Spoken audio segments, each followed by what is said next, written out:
ونستعينه ونستغفره ونعوذ بالله من شرور أنفسنا ومن سيئات أعمالنا من يهده الله فلا مضل له ومن يضلل فلا هادي له أشهد أن لا إله إلا الله وحده لا شريك له وأشهد أن محمدا عبده ورسوله اللهم صل وسلم وبارك على نبينا محمد وعلى آله وصحبه أجمعين.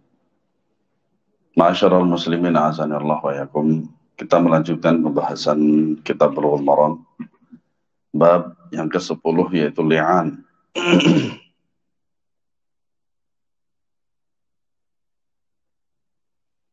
Berkata al-Imam Abu Syuja' rahimahullah, wa idza rama ar-rajulu zawjatahu biz-zina fa 'alayhi haddul qadhafi illa an yuqima al-bayyinah أو يلاعن فيقول عند الحاكم في الجامع على المنبر في جماعة من الناس أشهد بالله إنني لمن الصادقين فيما رميت به زوجتي فلانة من الزنا وإن هذا الولد من الزنا وليس مني 4 مرات ويقول في المرة الخامسة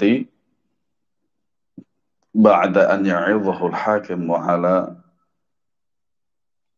وعلي لعنة الله إن كنت من الكاذبين ويتعلق بلعنات 5 أحكام سقوط الحد عنه ووجوب الحد عليها وزوال الفراش ونفي الولد أو التحريم إلى الأبد ويسقط الحد عنها بأن تلتعن فتقول أشهد بالله إن فلانا هذا لمن الكاذبين فيما رماني به من الزنا 4 مرات وتقول في المرة الخامسة بعد أن يعظها الحاكم وعلى غضب الله إن كان من الصادقين.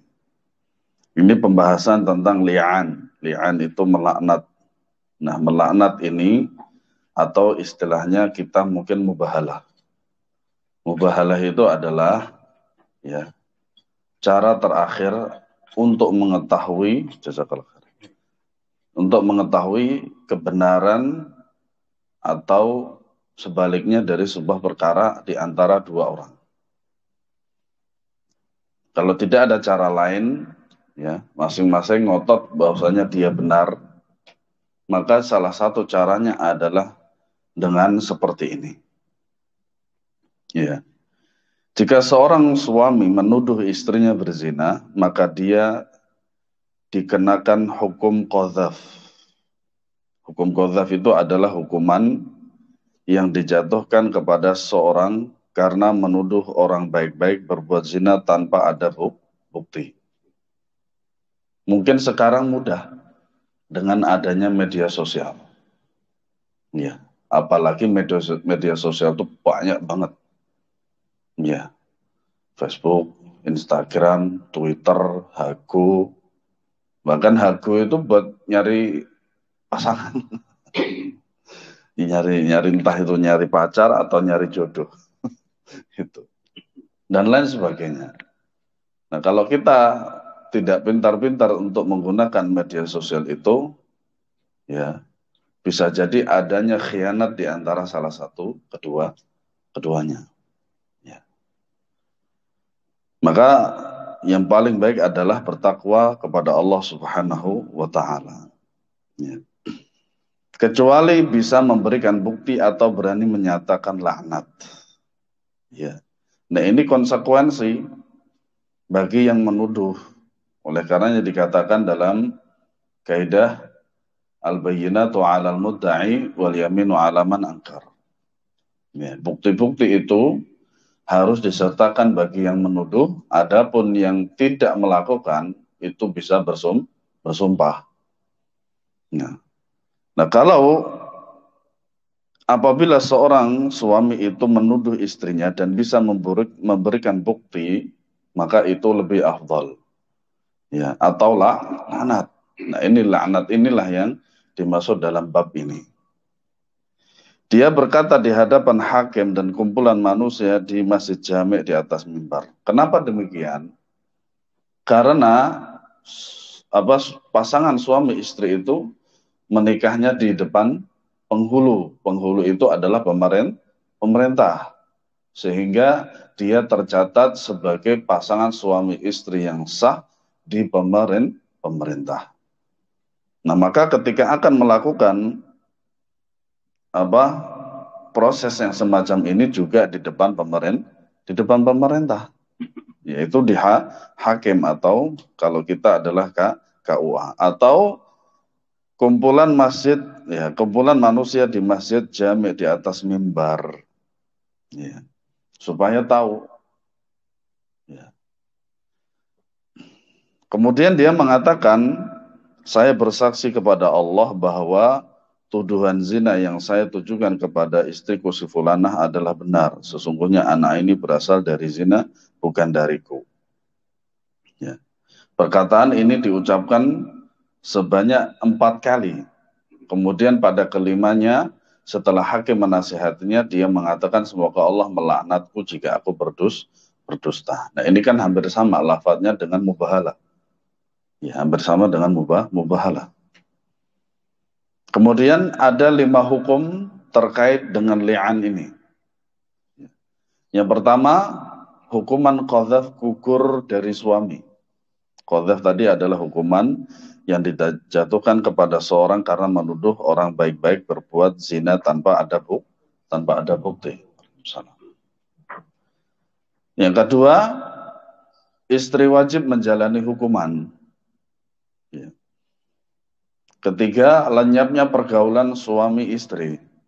Ya, biasanya kalau salah satu berkhianat itu, yang satunya yang dikhianati tidak akan mau seterusnya, selama-lamanya. Udah cerai selesai. Ya, itu yang sering kita lihat. Ya. Kemudian yang keempat, anak itu tidak diakui sebagai anak si suami. Ya, karena nggak mungkin sang suami kadang mengakui anak itu sebagai anaknya karena sang istri telah berzina. Ya. Beberapa hari yang lalu saya melihat sebuah video. Ya, jadi sebuah pesta di Meksiko. Pesta itu adalah untuk merayakan sang istri hamil dan perutnya sudah besar. Ternyata sang suami sudah mempersiapkan segala sesuatunya termasuk pengacara, bukti daripada video CCTV, dan foto-foto. Nah, kemudian semua keluarga dan termasuk pelaku juga dengan sang istri itu juga ada di situ. Akhirnya sang suami menjelaskan dari awal sampai akhir, dan kemudian pada akhirnya dia mengatakan bahwasanya anak yang dikandung oleh istri saya ini bukan saya, melainkan teman saya. Ternyata teman. Dan bukti-buktinya akan saya berikan bukti, yaitu berupa video dan foto-foto. Ya, setelah itu ya sudah, mereka bercerai. Nah, yang kelima, suami diharamkan untuk menikahi istrinya selamanya kalau tanpa bukti. Ya, kalau tanpa bukti. Nah, hukuman zina itu gugur dari istri jika dia berani menyatakan laknat terhadap dirinya sendiri seraya berkata, ya, saya bersaksi kepada Allah bahwa si fulan ini termasuk yang berdusta dalam tuduhan zinanya kepadaku. Perkataan ini diucapkan sebanyak 4 kali. Pada kelima kalinya setelah hakim menasihatinya, dia mengatakan, semoga Allah menjatuhkan murkanya kepadaku jika dia adalah orang yang benar. Ya. Nah, ini hukum li'an, melaknat ini adalah hukuman yang berat sebenarnya. Sangat berat sekali. Ya. Oleh karenanya semoga Allah Subhanahu wa taala menjaga kita dari hal-hal yang semacam ini. Kita masuk ke dalam hadis yang pertama. Ya. Wa 'an Ibnu Umar radhiyallahu anhu maqala. Hadis yang ke-933. Sa'ala fulanun faqala ya Rasulullah ara'aita an law wajada ahaduna imra'atahu 'ala fahisha kaifa yasna' in takallama bi amrin 'azim wa in sakata 'ala sakata 'ala mithli dhalika falam yujibuhu falamma kana Ba'da dhalika atahu faqala innal ladzi sa'atuka anhu qad ibtulitu bihi fa anzalallahu al-ayati fi suratin Nur. Fatalahunna alaihi wa wa'adhahu wa dhakkarahu wa akhbarahu an 'adzab ad-dunya ahwanu min 'adzab al-akhirah. Qala la. Walladzi ba'atsaka bil haqqi ma kadzabtu 'alaiha thumma da'aha fa wa'adhaha kadzalika qalat la. والذي بعثك بالحق إنه لكاذب فبدأ بالرجل فشهد 4 شهادات بالله ثم ثنى بالمرأة ثم فرق بينهما رواه مسلم. Dari Ibnu Umar, beliau berkata, nah di sini ada footnote-nya, li'an adalah solusi ketika seorang suami ingin mengadukan istrinya yang berzina ke pengadilan, namun dia tidak memiliki saksi selain dirinya sendiri. Ya. Dan ini tercantum di dalam surat An-Nur ayat 6 sampai 9. Ya. Illa alladziina taabu min ba'di dzalika wa aslahu fa innallaha ghafurur rahim. Walladziina yarmuna azwajahum wa lam yakul lahum syuhada'u illa anfusuhum fa syahadatu ahadihim 4 syahadatin billahi innahu laminas shadiqin. Wal khamisatu anna la'natallahi 'alaihi in kana minal kadhibin. ويدرأ عنها العذاب أن تشهد 4 شهادات بالله إنه لمن الكاذبين والخامسة أن غضب الله عليها إن كان من الصادقين. Dan orang-orang yang menuduh istrinya berzina padahal mereka tidak mempunyai saksi-saksi selain diri mereka sendiri, maka kesaksian masing-masing orang itu adalah 4 kali bersumpah dengan nama Allah. Nah, bagaimana kalau seandainya ada saksi? Berapa saksi yang dibutuhkan? 1 cukup nggak? Selain dari dirinya? Tidak, 4. Nah, kalau dia tidak mempunyai saksi, maka dia mengatakannya berapa kali? 4 kali, dan ke-5 kalinya adalah mendoakan laknat untuk diri sendiri. Bahwa sesungguhnya dia termasuk orang yang berkata benar, dan sumpah yang ke-5 bahwa laknat Allah akan menimpanya jika dia termasuk orang yang berdusta. Dan istri itu terhindar dari hukuman apabila dia bersumpah 4 kali atas nama Allah bahwa dia suaminya benar-benar termasuk orang yang berdusta. Dan sumpah yang ke-5 bahwa kemurkaan Allah akan menimpanya istri tersebut jika dia suami itu termasuk orang yang benar. Ya. Makanya tadi saya sampaikan tentang hadis al-bayyinatu 'alal mudda'i wal yaminu 'ala man ankar. Ya. Fulan bertanya, wahai Rasulullah, apa pendapat Anda seandainya salah seorang dari kami mendapati istrinya melakukan perbuatan keji, bagaimana dia harus bertindak? Ya. Ini sebenarnya umum ya, laki-laki maupun perempuan. Jika dia berbicara, maka dia berbicara dengan perkataan benar, dan jika diam, maka diam di atas perkara yang seperti itu. Beliau SAW tidak menjawabnya. Selang beberapa saat, laki-laki itu mendatangi beliau seraya berkata. Nah, ini bertanya kepada Rasulullah SAW langsung, meminta fatwa dari beliau SAW, dan beliau tidak langsung menjawab. Ya, makanya dikatakan, apabila seseorang ditanya sebuah pertanyaan dan dia menjawab seluruh pertanyaan, ketahuilah bahwasanya dia gila. Imam Malik rahimahullah, beliau ditanya dengan 40 pertanyaan. Kebanyakannya beliau menjawabnya apa? Wallahu a'lam, saya tidak tahu. Saya tidak tahu. Rasulullah juga sama. Ini beliau Shallallahu Alaihi Wasallam tidak langsung menjawab. Iya, tidak langsung menjawab. Akhirnya selang beberapa saat barulah beliau Shallallahu Alaihi Wasallam menjawab. Nah, inilah pentingnya ilmu sebelum berfatwa. Ya, sebelum berfatwa. Nah, di dalam sebuah grup itu saya menjadi salah satu yang menjawab pertanyaan di Nganjuk mengaji. Ada pertanyaan yang sampai sekarang belum saya jawab. Saya bilang mohon bersabar, saya cari jawabannya dulu. Karena memang nggak tahu. Nah, nanti kalau saya sudah tahu jawabannya akan saya jawab. Seperti itu. Ya, makanya ketika kita ilmunya cuma setengah-setengah atau malah tidak tahu, katakanlah wallahu alam, saya tidak tahu. Itu lebih selamat. Ya. Baik. Selang beberapa saat laki-laki itu mendatangi beliau seraya, sesungguhnya yang aku tanyakan kepada Anda telah menimpaku. Lalu Allah menurunkan beberapa ayat di surat An-Nur. Surat An-Nur ayat 6 sampai 9 tadi. Ya. Lalu beliau membacakan kepadanya, alhamdulillah, ini asbabun nuzul daripada apa? Ayat tersebut. Ada seorang sahabat bertanya kepada Nabi sallallahu alaihi wasallam bahwasanya istrinya telah berzina. Bagaimana sementara yang lain tidak tahu, saksinya hanya dia. Gitu. Nah, biasanya hal semacam ini itu beratnya kepada orang tua. Ya, ketika melihat sang suami ya, istrinya berzina, atau mungkin sang istri melihat sang suami berzina, akhirnya mereka berdua sepakat untuk berpisah. Nah, berpisah semacam itu. Nah, akhirnya kepada orang tua mereka nggak tahu orang tuanya. Apa sih sebab utama mereka bercerai?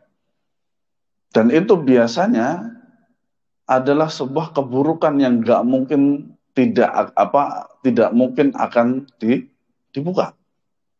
Karena akan membuat orang tua sangat marah, kan begitu. Makanya apa? Kita harus berlindung kepada Allah Subhanahu wa taala dari perbuatan zina. Dan itu kalau didiamkan itu adalah sebuah kesalahan yang akan selalu dikubur dan akan menjadi beban berat bagi pelaku.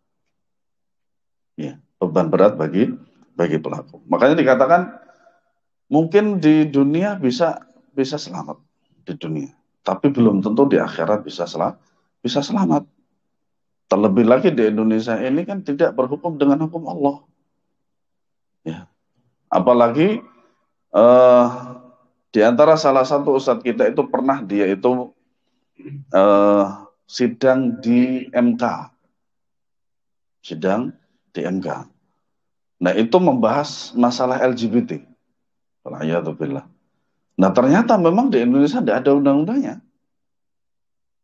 Ya. Undang-undangnya itu adalah kalau mereka melakukan suka sama suka, maka tidak ada undang-undang yang bisa mengatur mereka. Nah, disitulah, gitu. Makanya merebak sekali masalah itu. Wal'iyadzubillah. Nah, beliau menasihatinya dan mengingatkannya, serta memberitahukan kepadanya bahwa azab dunia lebih ringan daripada azab akhirat.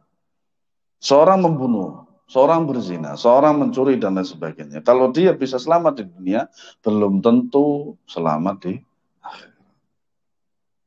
Bahwasanya hukuman di dunia itu adalah untuk meringankan hukuman dia di akhirat. Makanya beberapa hari yang lalu kan saya jelaskan di majelis kita ini, bahwasanya ketika masih di dunia itu masih bisa dirubah. Entah itu dari buruk ke baik atau baik ke buruk. Ya. Tapi nanti kalau sudah di kuburan, bisa diubah apa tidak? Tidak bisa. Tidak bisa. Makanya kita harus betul-betul hati-hati dalam berbuat, dalam melanggar syariat Allah Subhanahu wa ta'ala. Terlebih lagi kalau kita tahu. Nah, kalau kita tahu, maka hukumannya lebih berat lagi. Gitu. Makanya dalam hadis ini menjelaskan kepada kita bahwasanya kita harus betul-betul memikirkan keadaan akhirat kita. Ya. Perbanyaklah taat kepada Allah Subhanahu wa taala yang akan memudahkan kita urusan kita di akhirat. Jangan perbanyak maksiat yang itu akan sangat menyulitkan kita di akhirat. Ya. Dua hal ini yang akan selalu kita ingat. Oleh karenanya dikatakan fakir qabla anta azima. Berfikirlah sebelum berbuat. Nah, orang itu berkata, tidak, demi zat yang mengutusmu dengan kebenaran, aku tidak berdusta tentangnya. Jadi sang suami ini yakin kalau istrinya berzina dan tidak ada saksi lain. Kemudian beliau sallallahu alaihi wasallam memanggil istrinya lalu menasihatinya juga. Wanita itu berkata, tidak demi zat yang mengutus Anda dengan kebenaran, sesungguhnya dia telah berdusta. Nah ini sama-sama bersumpah. Iya. Sama-sama bersumpah. Lalu beliau memulai dengan sang suami, maka dia bersaksi 4 kali dengan nama Allah. Kemudian beliau melanjutkannya dengan wanita tersebut, kemudian beliau memisahkan keduanya. Wallahu alam di sini memisahkannya itu cerai atau tetap seperti itu, wallahu alam. Apa? Wallahu alam. Iya. Faedah daripada hadis ini bayanu hukmil li'an wa sifatihi. Ya. Menjelaskan tentang hukum li'an dan sifatnya. Wa huwa an yaqdhifa ar-rajulu zawjatahu bizina, yaitu menuduh seorang suami kepada sang istrinya telah berbuat zina. Wala yuqimu al-bayyinah fa 'alaihi al-had. Nah, kalau tidak ada saksi, tidak ada bukti bagi dia, maka harus bersumpah berapa kali? Empat kali. Kemudian yang kelima kalinya adalah berdoa untuk dirinya sendiri kalau dia tidak tidak benar dalam saksinya dia itu.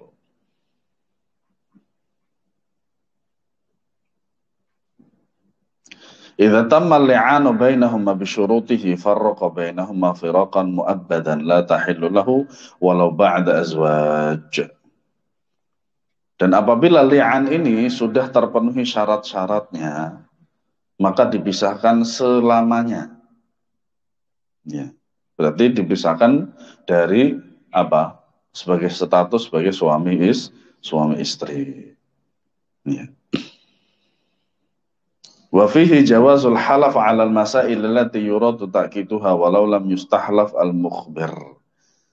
Nah, di dalam perkataan daripada seorang laki-laki dan perempuan ini adanya sumpah dengan nama Allah Subhanahu wa Ta'ala. Dan sumpah tersebut merupakan salah satu cara untuk meyakinkan bahwasanya perkara itu betul-betul terjadi sebagaimana yang dia lihat.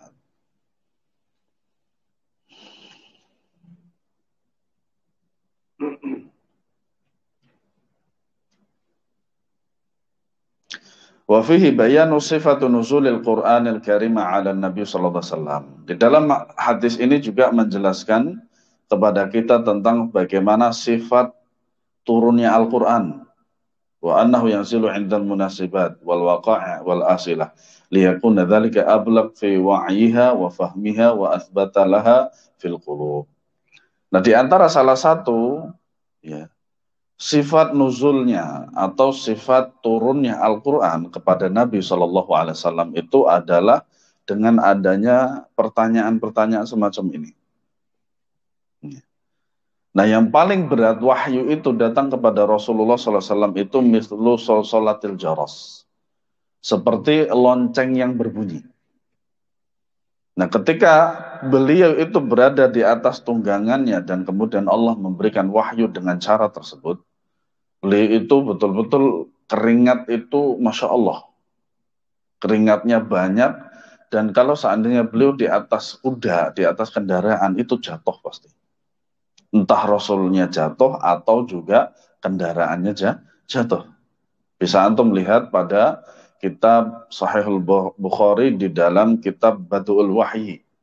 Bagaimana turunnya wahyu kepada beliau sallallahu alaihi wasallam.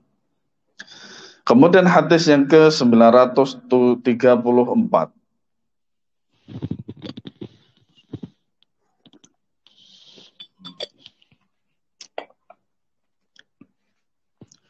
Wa 'an Ibnu Umar radhiyallahu anhuma anna Rasulullah sallallahu alaihi wasallam qala lil mutala'inaini hisabukum 'ala Allah ahadukum kadhibun la sabila laka 'alaiha.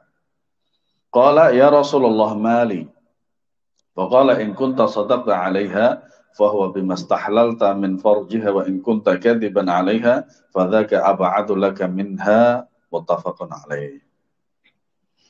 Dari Ibnu Umar radhiyallahu anhu bahwasanya Nabi SAW bersabda, ya, bahwasanya Rasulullah SAW bersabda kepada dua orang yang saling melaknat,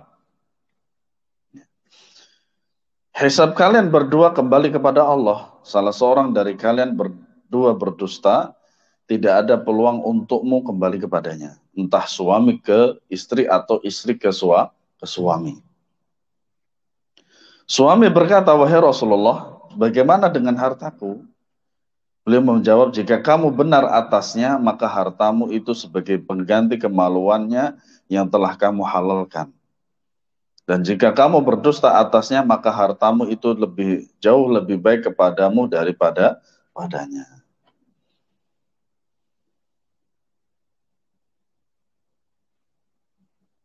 Annal ahkam syar'iyyata tubna ala zahiril amr wa hiya al bayanatu syar'iyyah wa la yukallaful hakim syar'iyyu aktsara min hadza.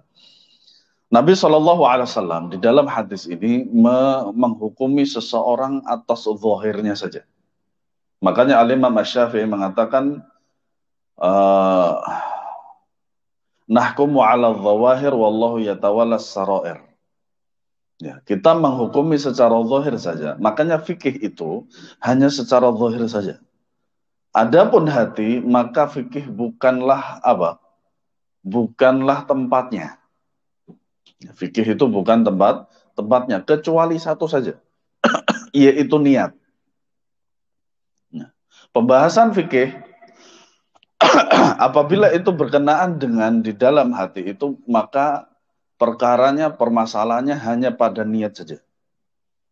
Makanya kata Imam Syafi'i rahimahullahu ta'ala, niat itu ya mewakili 80 permasalahan dalam fikih. Atau 80% begitu. Wallahu a'lam, saya lupa perkataan beliau. Nah, maka selebihnya selain daripada niat itu, maka permasalahan fikih ini adalah permasalahan secara zahir saja. Dan kita tidak bisa menghukumi apa yang tidak nampak bagi kita. Kecuali permasalahan tersebut ditanyakan dengan sangat gamblang dengan sebuah pertanyaan soal cerita. Ya. Nah, terlebih lagi yang bertanya itu adalah pelaku. Makanya di sini dikatakan annal ahkam syar'iyyata tubna ala zahiril amr. Sesungguhnya hukum-hukum syar'i fikih itu adalah dibangun di atas perkara yang secara zahir saja. Wala yukallaful hakim syar'i aktsara min hadza. Dan seorang hakim itu tidak mungkin dibebani lebih daripada ini. Makanya dengan perkataan dari sang istri dan juga sang suami itulah sang hakim bisa menghukumi.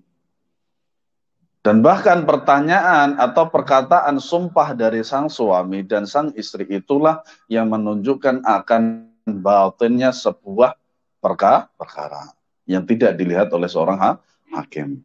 Akan tetapi sang hakim tetap dia melihatnya hanya secara zahir saja. Nah,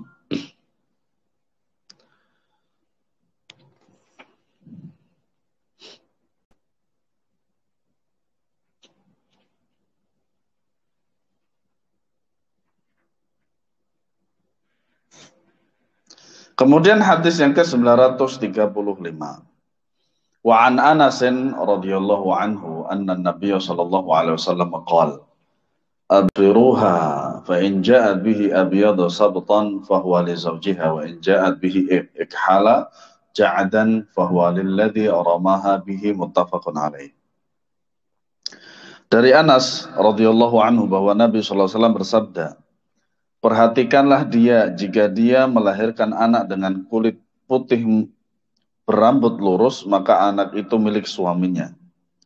Dan jika dia melahirkan anak yang bermata hitam seperti memakai celak dan berambut keriting, maka itu anak itu milik laki-laki yang dituduhkan berselingkuh dengannya. Makanya sekarang itu mudah. Dengan adanya apa? Tes DNA. Kalau pada zaman Nabi SAW itu adalah dengan zahir daripada fisik anak tersebut. Kalau sekarang masih sangat bisa sekali dilihat dengan tes DNA. Gitu. Seperti sebuah cerita bahwasanya judulnya Ipar Adalah Maut. Ya, dikisahkan bahwasanya si Khalid itu ya sudah punya istri. Kemudian adiknya si Khalid ini dia itu minta tinggal bersamanya. Sementara ada istrinya yang bukan mahram itu. Nah, ternyata setelah beberapa tahun, itu sekitar 3 tahun, 2 tahun, 3 tahun. Nah, sang istrinya itu dia hamil. Dia hamil. Sementara setelah didiagnosa oleh dokter, si Khalid ini mandul. Akhirnya diteslah DNA-nya anak tersebut. Ternyata bukan anaknya si Khalid. Ternyata anak dari adiknya yang telah berzina dengan istrinya. Akhirnya dua-duanya dihukum pancung, dihukum rajam. Stres lah dia si Khalid itu. Nah, dalam hadis ini pada zaman Nabi SAW untuk mengetahui secara apakah anak itu milik sang suami, artinya apa yang keluar, anak itu yang keluar dari perut sang istri itu milik suami yang sah ataukah milik selingkuhannya itu, maka dilihat daripada apa? Ya.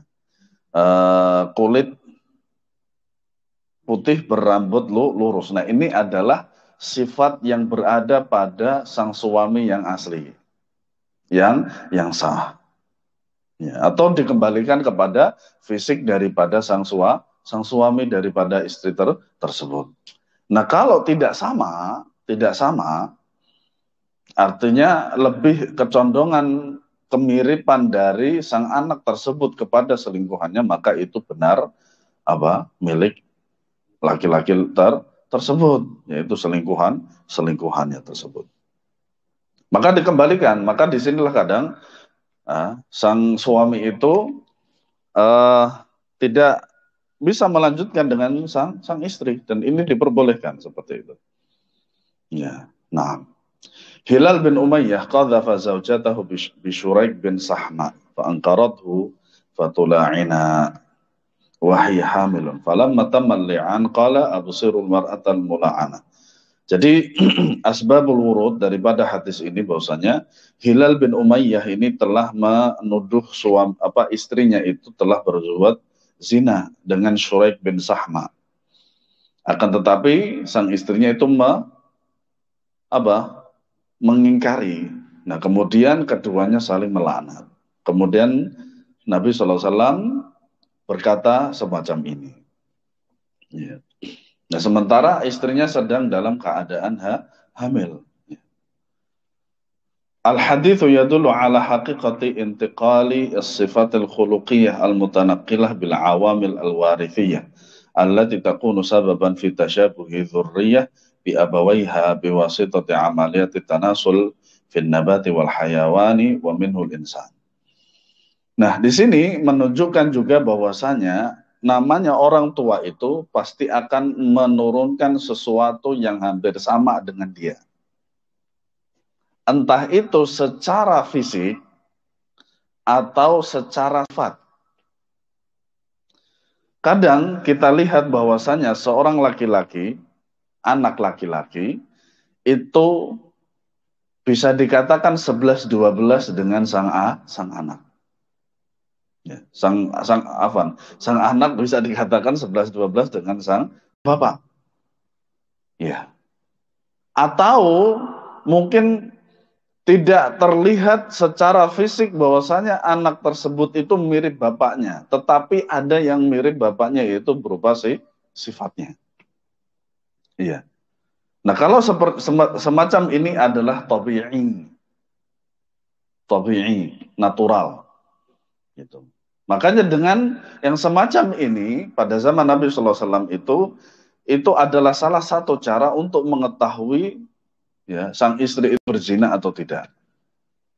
Ya. Kalau yang pertama tadi pada hadis yang pertama tadi tidak diketahui saksinya. Ya. Nah ternyata ketika dia hamil, sang istri hamil itu baru diketahuilah bahwasanya dia telah berzina dengan si fulan. Nah dengan demikian, dengan memperlihatkan daripada fisik tersebut itulah bisa diketahui bahwasanya sang istri sedang berzina atau telah berzina atau tidak, dan anak itu adalah buah dari sang laki-laki atau sang suami. Gitu. Makanya kadang lebih baiknya ketika sang suami istri itu setelah setahun kok tidak menghasilkan, misalkan belum hamil dan lain sebagainya, maka sebaiknya sang suami dan istri itu tes dan lain sebagainya, periksa dan lain sebagainya. Ya, siapa tahu memang yang bermasalah sang istri atau sang suami atau bahkan kedua-duanya bermasalah gitu. Nah, ketika permasalahan itu sudah diketahui, maka apa yang dilakukan? Berobat. Entah itu secara herbal, bekam dan lain sebagainya, atau dengan medis, dengan membeli obat dan lain sebagainya. Ya. Wa yadullul hadithu ala taqdimi dhahiril ahkam asy-syar'iyyati 'ala al-qara'in. Nah, di sini dalam hadis ini disebutkan bahwasanya mendahulukan ya perkara yang zahir daripada yang tidak zahir. Ya, karena seseorang itu bisa menghukumi dari secara zahir saja.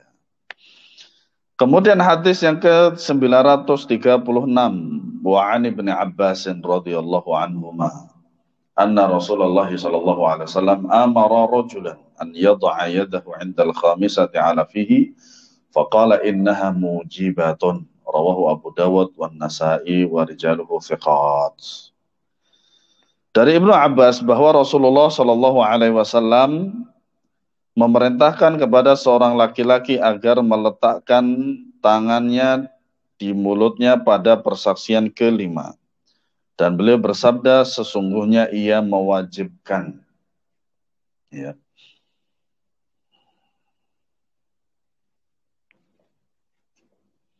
Nah, hadis ini menjelaskan kepada kita, kalau tadi yang hadis yang pertama ini tidak ada penjelasan untuk meletakkan tangan di mulut ketika bersaksi. Nah, pada hadis ini dinyatakan demikian. Ya.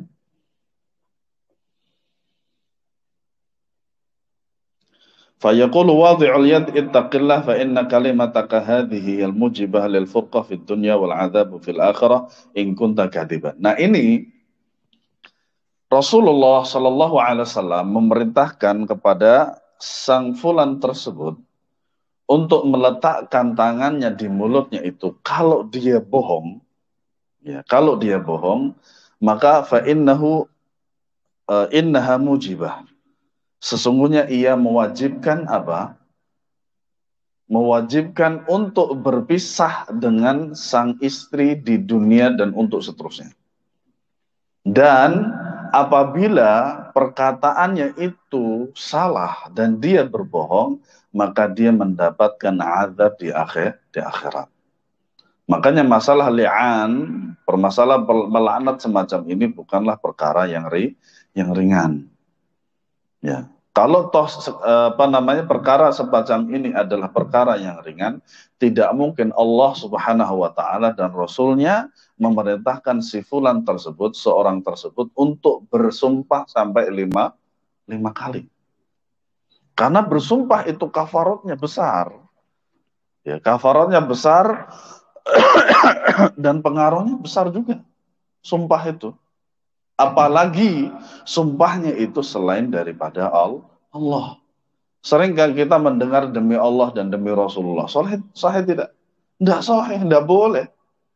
Sumpah itu hanya untuk Allah Subhanahu wa ta'ala. Untuk manusia, bahkan seagung-agung manusia, yaitu Rasulullah SAW, tidak boleh. Tidak boleh. Nah, kalau ada orang yang mengatakan bahwasanya dia itu bersumpah mengikuti Allah Subhanahu wa taala yang bersumpah dengan makhluk, emang dia Allah? Ini haknya Allah sendiri karena Allah bersumpah untuk makhluknya hak Allah sendiri, bukan haknya manusia. Nah, kemudian hadis yang ke-937. Wa an Sahl bin Sa'd al-Ansari radhiyallahu anhu fi qissatil mutala'inain qala falamma faragha min tula'inihima kadzabat 'alaiha ya Rasulullah in amsaktuha fatallaqaha thalathan qabla an ya'murahu Rasulullah sallallahu alaihi wasallam muttafaqun alaihi. Dari Sahal bin Sa'ad al-Ansari, ya, tentang kisah dua orang yang melakukan li'an. Beliau berkata, ketika keduanya menyelesaikan li'an, suami berkata, aku berdusta terhadapnya, wahai Rasulullah, jika aku tetap mempertahankannya. Lalu dia mentalaknya dengan talak tiga sebelum Rasulullah SAW memerintahkannya. Artinya apa? Artinya apa yang telah dilihat oleh sang suami itu benar. Bahwasanya sang istri telah berzina, maka dengan perkataan dia sang istri li'an inilah yang yang akan menjadi sebab bahwasanya mereka itu berpisah. Makanya dikatakan jika aku berdusta terhadapnya wahai Rasulullah jika aku tetap mempertahankannya. Itu. Nah, kemudian dia mentalaknya tiga ini wallahu alam apakah langsung ataukah jeda beberapa saat. Nah, kemudian hadis yang ke-938. Wa 'an Ibnu Abbas radhiyallahu anhuma anna rajulan jaa'a ila Nabi sallallahu alaihi wasallam faqala inna imra'ati la taruddu yada lamisin. Qala gharribha qala akhafu an tatba'aha nafsi qala fastamti' biha. Rawahu Abu Dawud wal Bazzar wa rijalu thiqat wa akhrajahu an-Nasa'i. Min wajhin akhar an Ibn Abbas bilafdh qala talliqha qala la asbir anha qala fa amsikha. Dari Ibnu Abbas radhiyallahu anhu bahwa seorang laki-laki datang kepada Nabi sallallahu alaihi wasallam dan berkata, sesungguhnya istriku telah menolak tangan siapapun untuk menyentuhnya. Beliau menjawab, jauhi dia. Dia berkata, aku khawatir diriku tidak tahan. Beliau berkata, nikmatilah dia. Dan diriwayatkan oleh An-Nasai dari jalur yang lain dari Ibnu Abbas dengan lafaz qala talliqha qala la asbir anha qala fa amsikha. Beliau berkata, talaklah dia. Dia menjawab, aku tidak mampu berpisah darinya. Beliau bersabda, maka pertahankanlah dia. Ya. Jadi ada seorang laki-laki, ya, dia menghadap Nabi SAW dan dia kemudian mengatakan inna mra'ati la turuddu yada lamisin. Sesungguhnya istriku tidak menolak tangan siapapun yang menyentuhnya. Jadi maknanya apa? Setiap laki-laki yang menyentuhnya ahlan wa sahlan.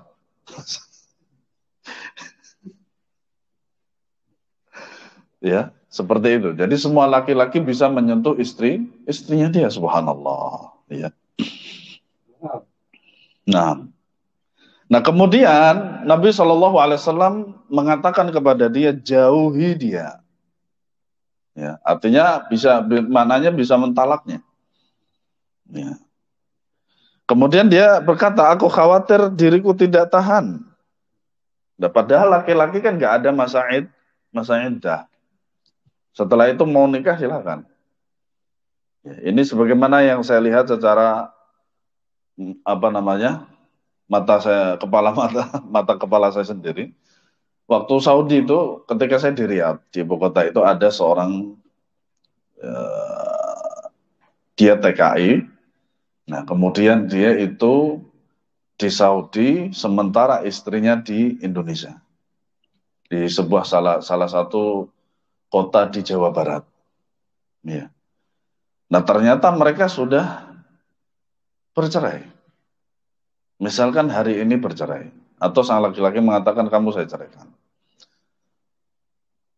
Kemudian selang 2 hari kita ketemu lagi, dia mau nikah. Dia mau nikah. Memang di dalam syariat itu untuk laki-laki memang tidak ada yang namanya iddah. Ya. Walaupun dia kalau mau menikah langsung bisa. Atau tidak menikah dulu bisa boleh. Tetapi jangan tergesa-gesa. Karena apa? Perkara daripada menikah itu bukan perkara main-main. Terlebih lagi kalau seandainya itu ada istilah dalam dunia kedokteran itu hyperseks. Nah, hyperseks itu dia nggak tidak cukup sekali seks itu nggak cukup. Dan itu memang dibenarkan di dalam syariat Islam. Apabila sang suami telah menjimai istrinya dan ingin menjimai lagi, kata Nabi SAW bisa mandi dulu atau berwudu. Ya, boleh. Nah seperti itu kalau dia khawatir, artinya di salah satu sisi sang istri itu ahlan wa sahlan kepada seluruh laki-laki yang menyentuhnya. Sementara sang laki-laki sebagai seorang pemimpin keluarga itu merasa tercoreng. Malu, masa istrinya kok semua orang bisa megang. Nah kata Rasulullah jauhi. Nah ternyata dia tidak tahan. Setelah kita hyperseksi tadi. Ya, seperti itu. Akhirnya Rasulullah SAW nikmatilah dia. Kalau begitu ya jangan ditalak. Kalau begitu apa? Jimailah dia. Itu. Makanya disinilah sang suami itu harus dituntut dalam tanda kutip adalah kuat. Kuat dalam berhubungan. Sejam, 2 jam, 3 jam. Ya, tidak masalah. Ya. Nah, dalam riwayat yang lain dari An-Nasai, dari jalur yang lain dari Ibnu Abbas dengan lafaz, beliau bersabda, talaklah dia. Ternyata apa? Sang suami tidak mampu. Aku tidak mampu berpisah darinya karena saking cinta terhadap sang istri. Maka pertahankanlah dia dan kemudian apa? Perbaikilah dia. Masa selain suami kok semua orang bisa nyentuh. Nah, kemudian hadis yang ke-939. Wa an Abi Hurairah radhiyallahu anhu annahu sami'a Rasulullah sallallahu alaihi wasallam yaqul hina nazalat ayatal mutala'inain ayyu imra'atin adkhalat ala qaumin man laysa minhum falaysat minallahi fi syai' wa lam yudkhilha Allahu jannatahu wa ayyuma rajulin jahada waladahu wa huwa yanzuru ilaihi ihtajaba Allahu anhu wa fadahahu ala ru'usil awwalina wal akhirina akhrajahu Abu Dawud wa Nasai wa Ibnu Majah wa sahahahu Ibnu Hibban. Ya.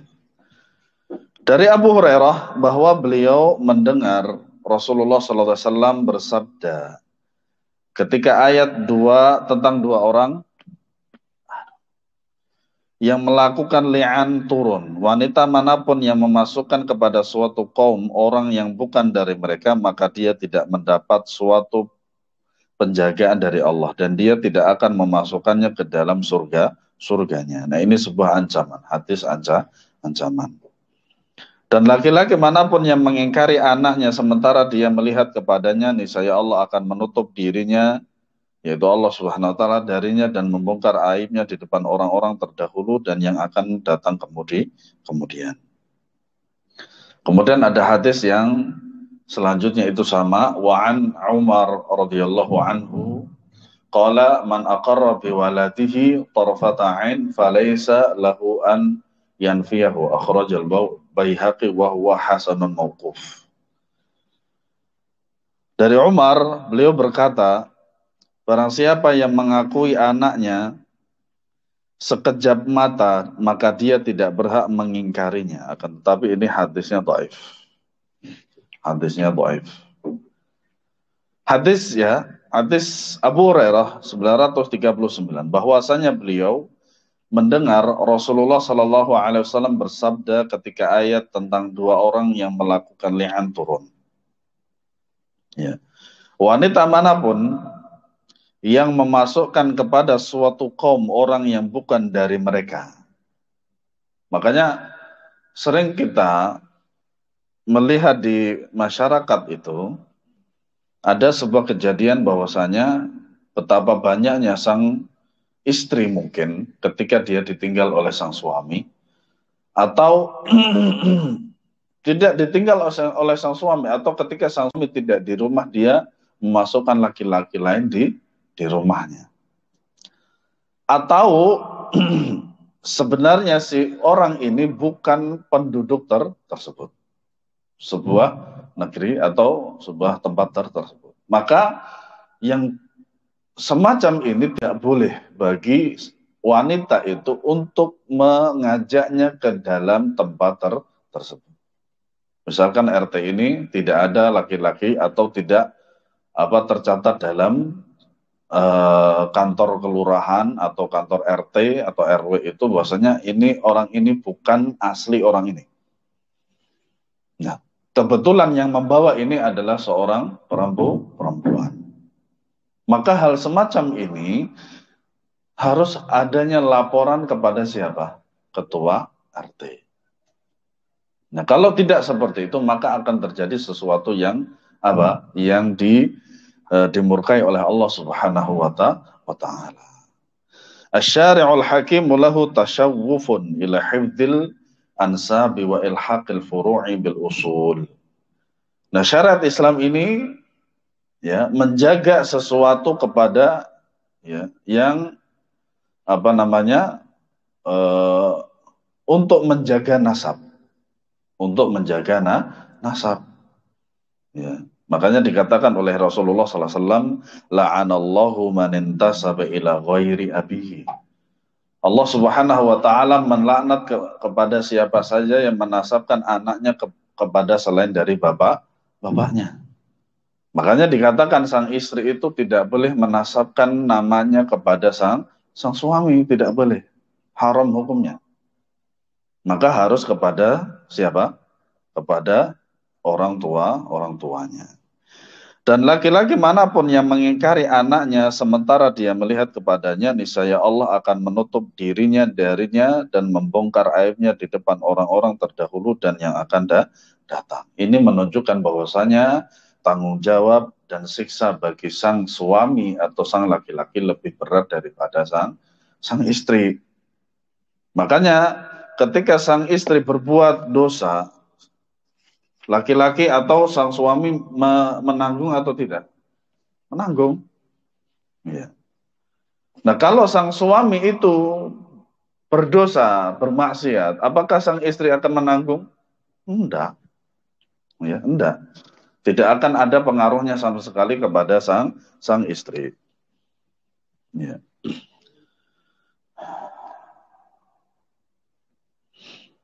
Kemudian hadis yang terakhir dari bab ini. Hadis yang ke-941.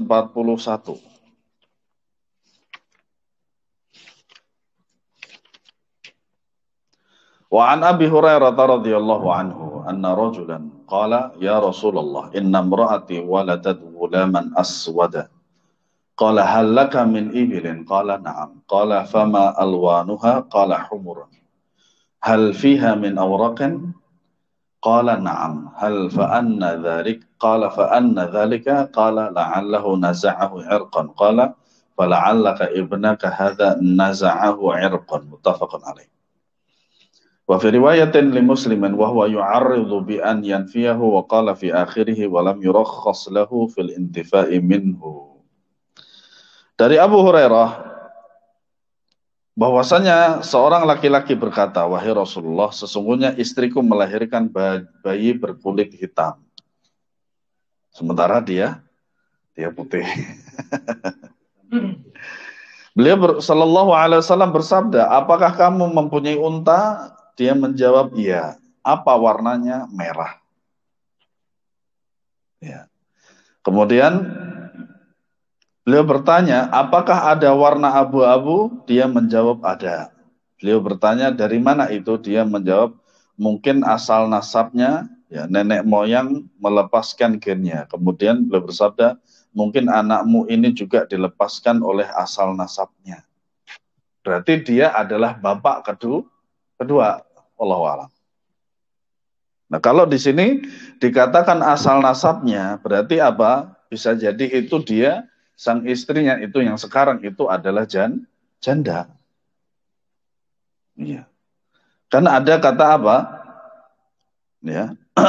Mungkin anakmu ini juga dilepaskan oleh asal nasabnya. Asal nasabnya adalah sang suami pertama, kan begitu. Iya. Nah, perbedaan daripada kulit itu bisa jadi bisa terjadi.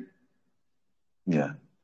Tidak mungkin di dalam, ya mungkin juga di dalam satu keluarga itu ada anak yang semuanya putih, ada juga yang hitam. Ada yang misalkan 5 atau 6. Yang satu coklat, istilahnya kita adalah sawo matang, yang lainnya apa? Putih. Sawo apa, Pak? Kelapa. Ya. Seperti keluarga istri saya, itu ada satu anak yang putih, yang lainnya sawo matang. Kalau kata istri saya sambil guyon, sawo busuk. Gitu.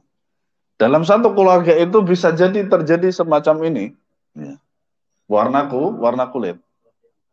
Nah, ada juga kembar itu sama-sama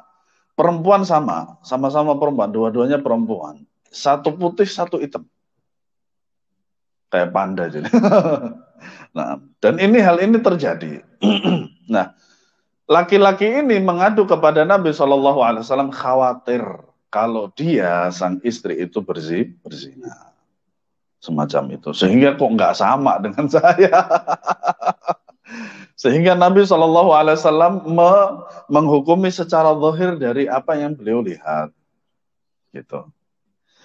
Sedangkan dalam riwayat Muslim, dia mengucapkan itu untuk menyindir karena dia ingin mengingkarinya, dan akhirnya perawi berkata maka Nabi Shallallahu Alaihi Wasallam tidak membolehkan untuk mengingkarinya. Artinya betul-betul harus tahu kalau istrinya itu betul-betul berzina. Wallahu a'lam bishawab. Semoga bermanfaat. Untuk kajian maghrib nanti kita libur dan kemudian kita akan ngaji lagi insyaallah taala setelah 2 minggu insyaallah taala. Dan jazakumullahu khairan katsiran kepada yang menyumbang untuk beli buku materi daurah. Semoga Allah Subhanahu wa taala menjadikannya sebagai pemberat timbangan kebaikan di akhirat dan menjadi amal jariah dan keberkahan bagi sang keberkahan hartanya. Wallahu a'lam.